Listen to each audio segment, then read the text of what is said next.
All right, the $1,000,000 question. Should you quit your day job and focus 100% on your service-based business?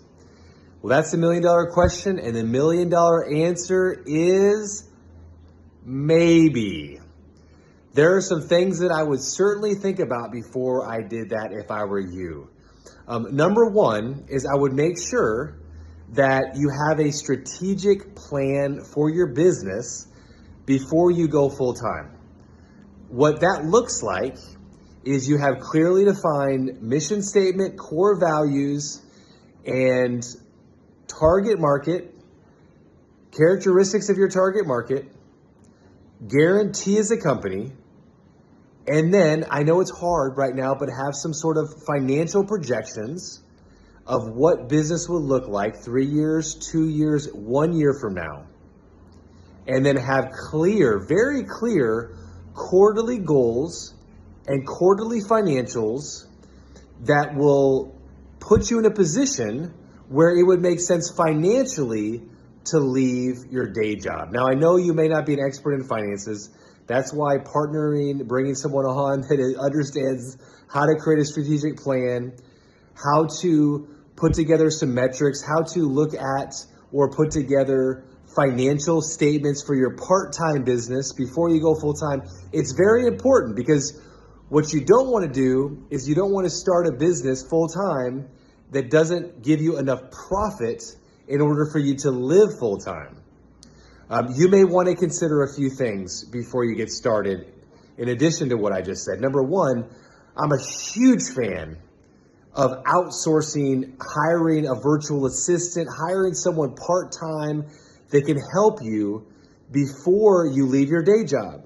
Because you can keep working, making some money, pay someone to offload some of that extra work, that admin work, maybe that marketing work, some of the bookkeeping work, so you can focus on doing what you do best, and that is doing work, driving work for your team, for the customer, so you can make money. So anyway, definitely these are things that we can help you with, that I love talking to business owners, entrepreneurs with, is how do you create a business that has a strategy, and also how do you outsource before you maybe even make that leap. The other thing to think about is the mind, the mindset. This is where we get into personal dynamics. If you have a spouse, how do they feel about you leaving your job, your full-time job, and starting a business? Have you had those conversations? If you're single, it might be a little bit different. But what is going on in your mind about money? Have you ever lived in your time where you're struggling for a little bit?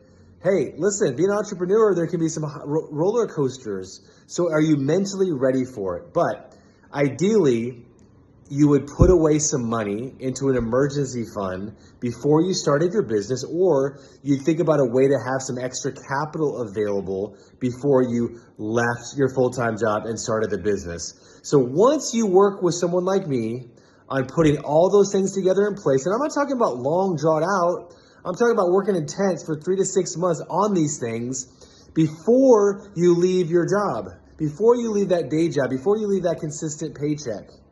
It's important to do that. However, there will be a point, there will be time after you kind of put those things in place where you just have to take that entrepreneurial leap. You just have to go for it. You just have to do it. Life is short. You have to make it happen. No regrets. But I've seen a lot of people, I'm not trying to scare you, they do it the wrong way. They don't consult with people like me. They do it too quick, and it ends up being a disaster. So anyway, I want to encourage you to get a plan in place, to go full time, and to do what you love doing. And we'll look back on it years from now, and you'll say, I'm glad I did it that way. I'm glad I watched that video. I'm glad I listened to a little bit of wisdom from someone that's been coaching business owners for many, many years, and I made it happen.